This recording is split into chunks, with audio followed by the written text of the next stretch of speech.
Agosto de 2025. El comercio entre China y Rusia cae abruptamente. Las exportaciones chinas en yuanes a Rusia en agosto sufrieron su mayor baja desde febrero. Las exportaciones de China a Rusia bajaron más del 16% y las de Rusia a China casi un 18%. Lo que antes era un salvavidas ahora es preocupante. Estas cifras son una advertencia. Algo se está rompiendo. Y aún así, solo unas semanas después, Vladimir Putin está en Pekín. Camina junto a Xi Jinping en un desfile militar de alto perfil. Las alfombras rojas se despliegan, las cámaras destellan, la coreografía es impecable. Desde afuera parece unidad, dos gigantes que se mantienen firmes contra Occidente. Sin embargo, tras la apariencia, las grietas crecen y la confianza se desvanece. Y China está retrocediendo lentamente, dejando a Rusia más aislada de lo que ha estado en décadas. No es solo una desaceleración, es el inicio de un desmoronamiento geopolítico.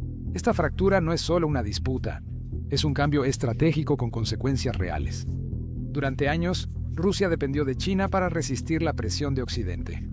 Tras la invasión a Ucrania en 2022, Moscú sufrió sanciones severas y Europa redujo sus compras de energía. Estados Unidos congeló activos y bloqueó tecnología. El acceso de Rusia a finanzas globales, maquinaria y bienes de consumo colapsó casi de inmediato. Ante un colapso total, China se convirtió en su salvavidas mientras Moscú redirigía rápidamente su comercio hacia el este. Empresas chinas ocuparon el lugar de las occidentales y el petróleo y gas rusos se dirigieron a puertos chinos. Electrónicos, vehículos y piezas industriales llenaron Rusia, reabasteciendo los estantes vacíos.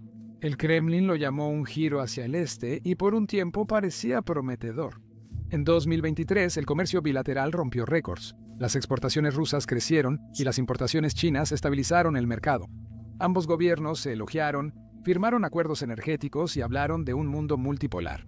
Se presentó como un realineamiento a largo plazo, pero hoy ese impulso se ha frenado y los números lo muestran. Lo que antes se presentaba como una relación comercial floreciente, ahora está perdiendo fuerza. Pero, ¿qué pudo haber salido mal en tan solo unos pocos años? Bueno, la razón es simple. China ya compró lo que necesitaba. Tras 2 años del inicio de la guerra en Ucrania, China compró rápidamente petróleo, gas y carbón rusos a bajo costo. Vendió bienes de consumo, autos y electrónicos rusos para sustituir lo que dejaron las empresas occidentales. Ahora las reservas de energía doméstica de China están llenas, acumuladas durante el periodo de descuentos. Y con su propia transición energética en marcha, más capacidad de energía solar, eólica y refinación doméstica, simplemente no necesita seguir comprando al mismo ritmo. Rusia está aprendiendo que China no aumentará sus compras solo para salvar la economía de Moscú por siempre. Y ahí es exactamente donde se rompe la ilusión. Las demostraciones públicas de unidad, las conversaciones sobre una amistad sin límites y los anuncios interminables de gasoductos están diseñados para dar la impresión de que Rusia tiene un socio confiable. Pero detrás de las luces del escenario, la relación se ve muy diferente. China es cuidadosa, cautelosa y no está dispuesta a arriesgarse por Moscú cuando los costos son demasiado altos. Actualmente, los costos son altos y siguen subiendo. Analicemos por qué la lealtad a Pekín tiene un precio elevado. En el centro de esa presión están las sanciones. No solo las que están vigentes desde 2022, sino una nueva ola que está cambiando las reglas por completo. Bajo el último impulso de Trump, Estados Unidos ha ampliado sus sanciones para apuntar no solo a empresas rusas, sino también a cualquier empresa extranjera que las ayude a mantenerse a flote. Eso incluye bancos chinos, fabricantes y proveedores de tecnología. Si dan a Rusia semiconductores, maquinaria avanzada o servicios financieros, pueden ser excluidos del sistema financiero global. Y para Pekín, esa amenaza es real.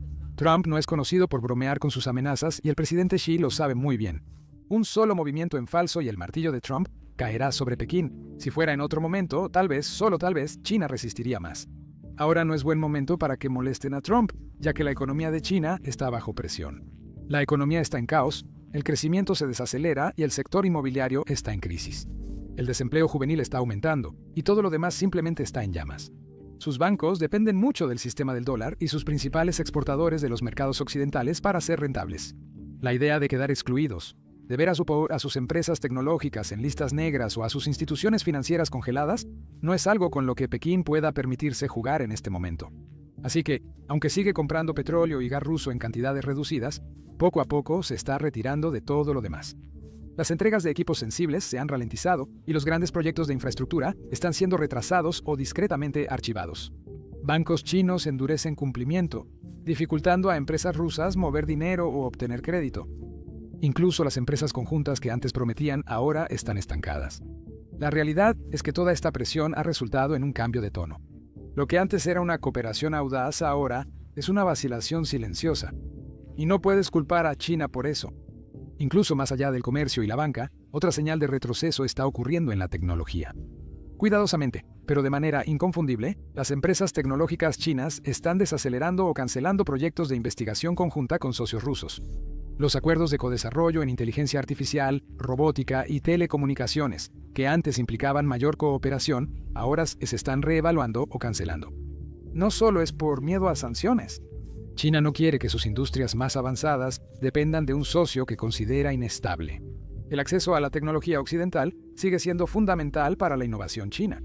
Si se percibe que empresas chinas transfieren sistemas o conocimientos a empresas rusas sancionadas, Europa o Estados Unidos podrían tomar represalias.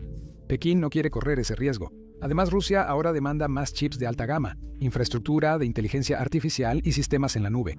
Pero el suministro desde China está disminuyendo, no solo por la presión de Washington, sino porque las empresas chinas saben el costo de ser descubiertas.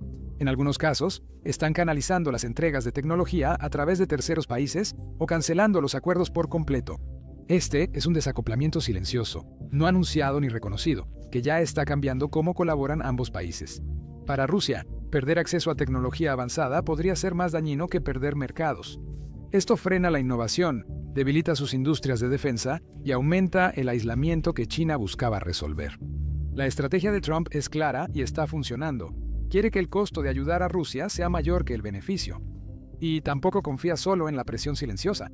En septiembre de 2025, pidió a la OTAN y la Unión Europea imponer altos aranceles a productos chinos si Pekín continúa comprando petróleo ruso.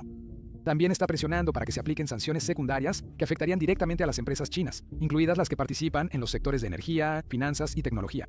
No hace falta ser un genio para entender el mensaje que está enviando Trump. Básicamente, si apoyas a Moscú, pagarás el precio. Europa también ha endurecido su postura hacia Pekín. Aunque los líderes europeos todavía intentan mantener abiertas las líneas diplomáticas, hay una creciente preocupación por el apoyo silencioso de China a Rusia. La Unión Europea ahora coordina más con Washington sobre sanciones secundarias y refuerza controles de exportación tecnológica. Alemania y Francia, antes cautelosos con China, ahora advierten sobre su doble papel. Un pie en la economía global y el otro apoyando a un régimen sancionado. Este cambio no ha pasado desapercibido en Pekín. Ignorar la presión de Washington es una cosa, pero arriesgar tensiones comerciales con la Unión Europea, uno de los principales mercados de exportación de China, es otra muy distinta.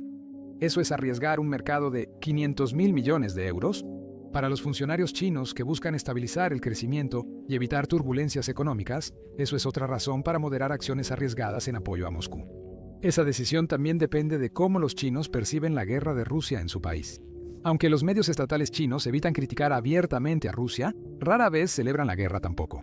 El sentimiento en línea se enfoca en la economía china, empleos locales y vivienda. Entre los jóvenes, el apoyo a acercarse demasiado a Moscú es, en el mejor de los casos, tibio.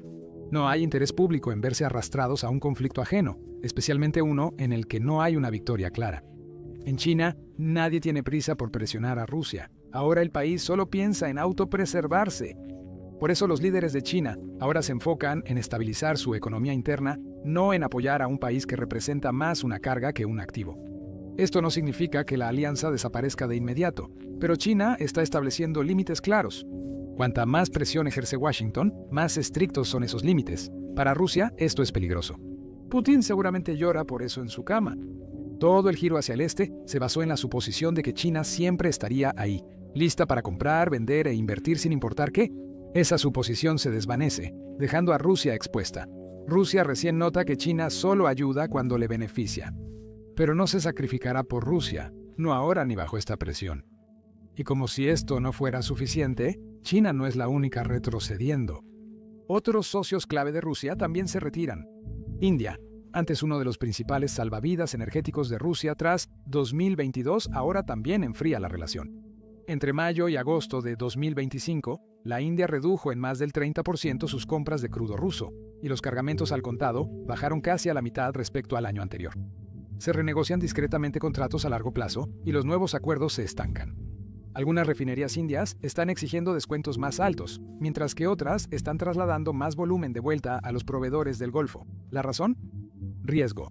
Las sanciones secundarias están empezando a hacer efecto.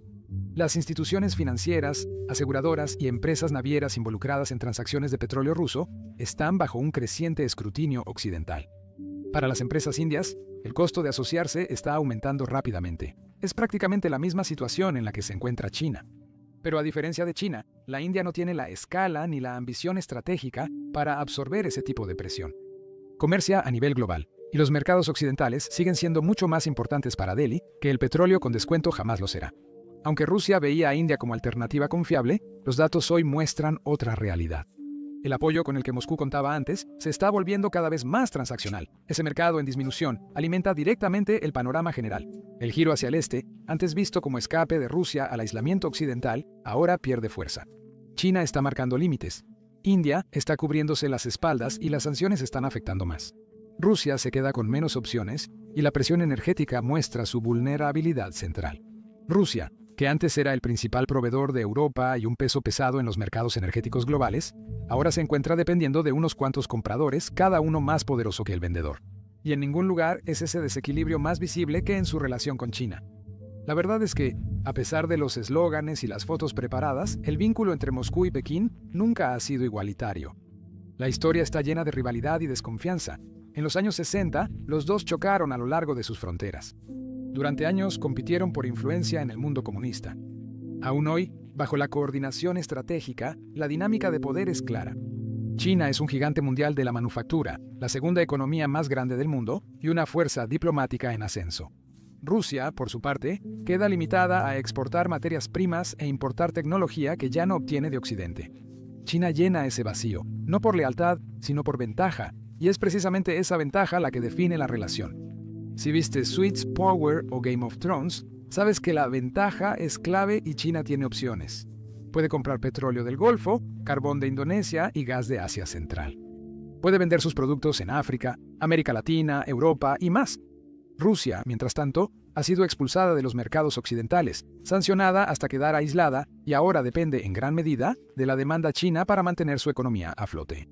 Eso no es una asociación, sino una jerarquía con Pekín en la cima. No solo Rusia lo experimenta. La estrategia de China es similar en África, el sudeste asiático y partes de América Latina.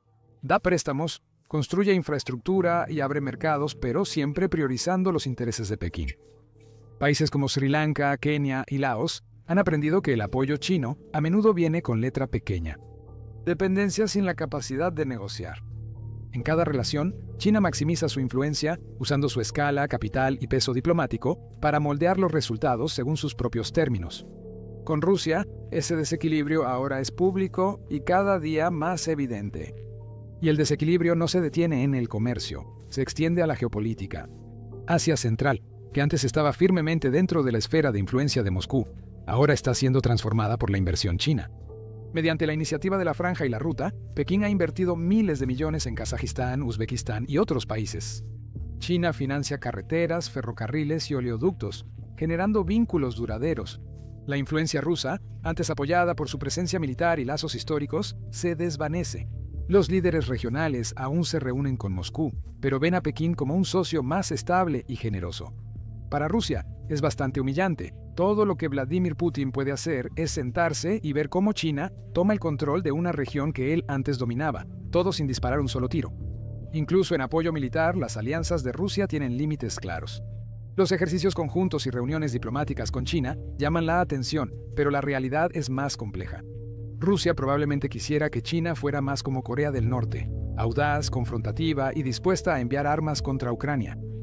China ha dejado claro que no dará ayuda letal a Rusia en la guerra de Ucrania. Aunque ambos países hablan de una asociación sin límites, Beijing evita excederse. Enviar armas conlleva riesgo de severas sanciones occidentales y dañaría los lazos económicos de China con Europa y Estados Unidos. Corea del Norte, por otro lado, no enfrenta ninguna de esas presiones. Ya aislada y sancionada, Pyongyang ha enviado artillería y misiles para apoyar a Rusia. Para Corea del Norte, respaldar a Rusia es una forma de ganar influencia, mostrar desafío a Occidente y fortalecer su posición. Tiene poco que perder y usa la confrontación como estrategia. La diferencia es clara. Corea del Norte toma grandes riesgos porque tiene poco que proteger. China es mucho más cuidadosa porque tiene intereses globales que defender. Rusia busca más ayuda de China, pero Pekín ya decidió que no pagará el costo de la guerra ajena. YouTube acaba de hacer un anuncio asombroso. Está pagando a los creadores $64 millones por día. ¿Por qué? Porque YouTube carece de creadores suficientes. Por eso ves videos con menos de 1000 vistas en tu página principal, como este. Eso no significa que todos deban iniciar un canal. Pero si te has preguntado sobre abrir uno en YouTube o sin mostrar tu rostro, ahora es el momento ideal. YouTube paga millones a creadores diario y ahora apoya más que nunca a canales nuevos y pequeños. Pero estoy seguro de que tienes muchas preguntas sobre cómo empezar y hacer crecer un canal. Recibimos preguntas en nuestro correo todo el tiempo de algunos de ustedes. Por eso reunimos todos nuestros consejos de YouTube en un solo video gratuito. Así que, si eres alguien que está interesado en comenzar su propio canal de YouTube, puedes ver ese video aquí en YouTube haciendo clic en el enlace en la descripción o en la tarjeta que aparece en tu pantalla. El mismo desequilibrio se refleja en la infraestructura. El gasoducto Poder de Siberia 2, que a menudo se celebra en Moscú como un avance estratégico, en realidad es un acuerdo moldeado completamente por los intereses chinos. China, como único comprador, controla ritmo, condiciones y precio. Mientras que las naciones europeas alguna vez pagaron más de $400 por 1000 metros cúbicos de gas ruso, China paga cerca de 270. Esa diferencia no solo es económica, también es de influencia. Tal vez por eso Pekín no tiene prisa en acelerar el proyecto. La construcción avanza lento, el financiamiento es incierto y los plazos se retrasan. Para Rusia, el gasoducto es crucial. Para China, es una válvula flexible, una de las muchas opciones energéticas que puede permitirse retrasar o reducir. Contrario a la creencia popular, el gasoducto no es un símbolo de una asociación igualitaria, sino más bien un recordatorio silencioso de dependencia. Rusia puede presumir el acuerdo como muestra de resiliencia, pero en privado conocen la verdad. China compra barato, impone condiciones y tiene el control. Todo esto suma a una relación que se mantiene más por las apariencias que por la sustancia. En público, se presenta como un vínculo sin límites. En la práctica, está llena de precaución, condiciones y retiradas silenciosas.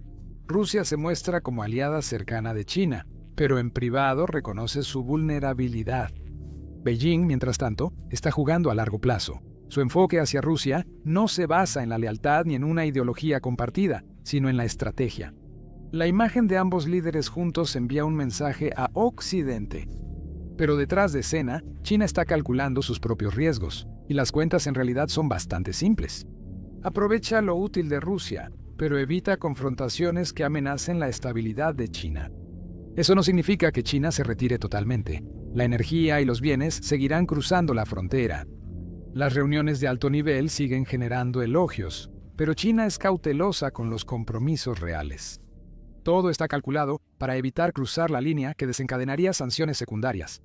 Aquí el mito de esta asociación perfecta empieza a desmoronarse. Lo que estamos viendo en cambio es la creación de un punto intermedio, lo suficiente para mantener viva la relación, pero no tanto como para hundirse con ella. Ese punto intermedio deja a Rusia frustrada. El Kremlin espera apoyo activo, pero solo recibe diplomacia, poco comercio y más aislamiento. Cada nuevo acuerdo revela en la letra pequeña que China se beneficia más que Rusia. Esta dependencia creciente es una de las mayores grietas y muestra que ambos países están en caminos diferentes. China busca influencia global, diplomacia equilibrada y liderazgo económico. Rusia eligió la confrontación, el aislamiento y el desafío. Estos caminos solo se cruzan temporalmente. Eventualmente se separan, ya lo están haciendo. El desmoronamiento de la asociación entre China y Rusia ya no es solo una preocupación bilateral. Es una señal de que la alianza, antes vista como contrapeso a Occidente, es más débil de lo esperado. Un frente unido resulta ser solo un acuerdo cauteloso, marcado por desequilibrio e interés propio. Este cambio ya transforma las percepciones globales. Rusia, que antes se posicionaba como un proveedor central de energía y un peso pesado geopolítico, ahora es vista como cada vez más aislada. Su economía está restringida, su influencia diplomática ha disminuido y su lista de socios confiables se está acortando. Esto obliga a Moscú a buscar mercados pequeños, con poca capacidad y sin profundidad estratégica. El resultado es lo que hemos visto en estos últimos años. Carrera por vender petróleo y gas baratos, para financiar la guerra y sostener la economía interna. Pero los márgenes se están reduciendo, y la infraestructura necesaria para expandirse a nuevas regiones simplemente no existe. América Latina, África y partes de Asia pueden recibir algunos envíos, pero no compensan lo que Rusia ha perdido. Y mientras este mercado internacional flaquea, a nivel interno los problemas siguen acumulándose. Así es, dentro de Rusia, la presión va en aumento. El crecimiento económico se estancó, los bancos están bajo presión y las importaciones dependen de lo que China permite. Y aunque el Kremlin sigue proyectando confianza, las señales de tensión son inconfundibles. Escasez de componentes, inflación creciente y reconocimiento tácito de funcionarios sobre la dificultad de la situación. China maneja las consecuencias con moderación estratégica y al mantener distancia, Pekín preserva su imagen global. Promueve la paz, mantiene vínculos pese a divisiones geopolíticas y evita participar en la guerra de Rusia. Esta postura permite a China involucrarse con Europa, atraer socios del sur global y evitar el aislamiento que paralizó a Moscú. Para muchos observadores parece que China está jugando a ambos bandos. Esa percepción es acertada. La estrategia ofrece ventajas claras. Resiste las sanciones occidentales. Permite que Pekín se muestre como potencia responsable, evitando participación militar directa y beneficiándose de la desesperación rusa. Cada barril de petróleo que compra viene con un descuento. Cada acuerdo está inclinado a favor de China. Rusia, sin poder negociar, acepta los términos, pero esta distancia limita una relación más profunda. La retórica de sin límites alguna vez sugirió un contrapeso audaz a la influencia occidental. Hoy en día suena más como un eslogan que como una estrategia. Para las capitales occidentales, ese cambio es relevante. La urgencia sobre un eje China-Rusia se desvanece. Lo que queda es un acuerdo transaccional, sin cohesión y basado en la conveniencia. ¿Recuerdas que este lento abandono tiene grandes repercusiones? Este reinicio ya impacta la política global. En Asia Central, los líderes que antes temían quedar atrapados entre Moscú y Pekín, ahora ven a Rusia en declive y a China en control. Eso les da margen y razones para acercarse a Pekín. En África, sigue la influencia rusa mediante contratistas militares y acuerdos de recursos. Pero la influencia económica de China es más amplia y estable. En Medio Oriente, ambas potencias buscan a Irán y Arabia Saudita. Pero el poder financiero de China le da ventaja sobre Rusia, que lucha por mantenerse al ritmo. Para Occidente, esta evolución trae oportunidades y desafíos. El aislamiento de Rusia facilita su contención. Con menos aliados y menor comercio, Moscú proyecta menos poder. La postura cuidadosa de China dificulta aislarla. A diferencia de Rusia, Pekín aún se muestra como socio global, fuente de inversión y participante en instituciones internacionales. Eso la vuelve más resiliente y difícil de contrarrestar. Para Rusia, esto es más que una decepción. Es un colapso estratégico. Si China no ayuda, ¿quién lo hará? Irán y Corea del Norte pueden vender armas o comprar petróleo barato, pero no pueden cubrir la brecha comercial ni dar la tecnología que Moscú necesita. No son sustitutos económicos, solo muestran cuánto ha caído Rusia. Rusia está más acorralada que nunca, y para Putin es una pesadilla, aunque no lo admita públicamente. La verdad es clara. Rusia ya no tiene socios iguales, solo socios transaccionales, países que tomarán lo que necesitan y desaparecerán cuando el costo se vuelva inconveniente. Esa es la amarga realidad del nuevo orden mundial que Moscú pensó que estaba formando. En cambio, está viendo cómo su aliado más cercano se aleja. Esta ruptura a cámara lenta no es solo un drama bilateral, es una señal global. Los países en todas partes se están recalibrando. Europa ve una oportunidad y confirma que las sanciones son más efectivas de lo previsto.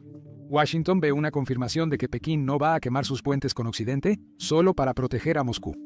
Potencias intermedias como Turquía, Brasil y Arabia Saudita reconsideran sus alianzas en un mundo donde Rusia es más débil y menos confiable. Dentro de Asia, el cambio es aún más estratégico. Pekín no quiere verse arrastrado a la guerra de Moscú. Su atención está en el Pacífico y en competir con Estados Unidos. Xi Jinping no quiere gastar capital político ni perder acceso a mercados por errores de Putin. China ajusta discretamente su postura, reduce exportaciones sensibles y aumenta el diálogo con líderes europeos. El comercio con Occidente sigue. Apoyan a Rusia lo necesario para sostenerla, pero sin arriesgar los intereses globales de China. Entonces, ¿en qué situación queda Rusia? Atrapada en una asociación que no controla y atada a una potencia global que poco a poco se está alejando. China seguirá comprando solo con grandes descuentos y estará presente en fotos, no en rescates financieros. Y a medida que la guerra se prolongue, esa distancia aumentará. La idea de una asociación sin límites nunca se trató de amistad. Era cuestión de estrategia. Ahora, la estrategia de China es sobrevivir. Eso deja a Moscú sin socios confiables, con una economía en declive y un futuro moldeado no por sus propias ambiciones, sino por los límites que otros le han impuesto. No se permitirá la ruptura, pero está ocurriendo, y para Rusia, esa es la verdadera crisis.